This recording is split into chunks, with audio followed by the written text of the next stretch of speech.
When we looked at those actions, we identified 7 policy recommendations that we had.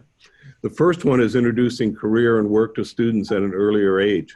Our colleagues at Lodi, as an example, have started to look at the idea of talking about careers in a preschool level, but at least starting by middle school or younger makes a lot more sense than waiting to this magical age of 16. And so introducing careers and work and the whole principles around that at an earlier age in school and through home is a critical element. The second policy recommendation is requiring inclusion of students with a disability in local career development programs and holding LEAs accountable through those performance measures. The career and technical education document is being reviewed right now, and that one, as an example, talks about working with students with disabilities, but there are no performance measures attached nor dollars attached to it. The fourth area is incorporating student participation in community-based service learning and work experiences.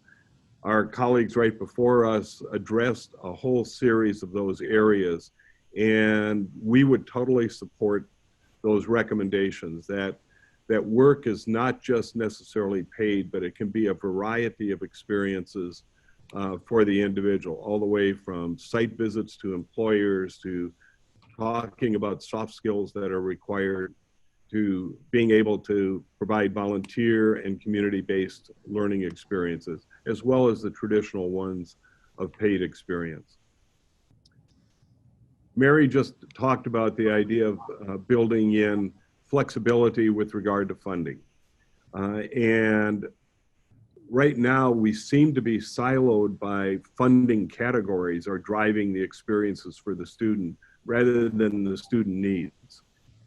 If we looked at having funding attached to the student and those students' experiences, you'd open up a wealth of experiences for the individual and not try and fill categorical areas of funding.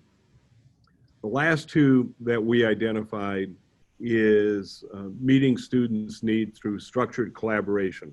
This is mentioning the LPAs that exist, linkages with post-secondary ed, community partners, and especially employers. They're going to be looking at individuals for their workforce, not just today, but in the future, and showing how these students can be involved would be a part of that. Finally, applying the strong workforce program framework, metrics, and accountability with students with disabilities, and not just for general education students.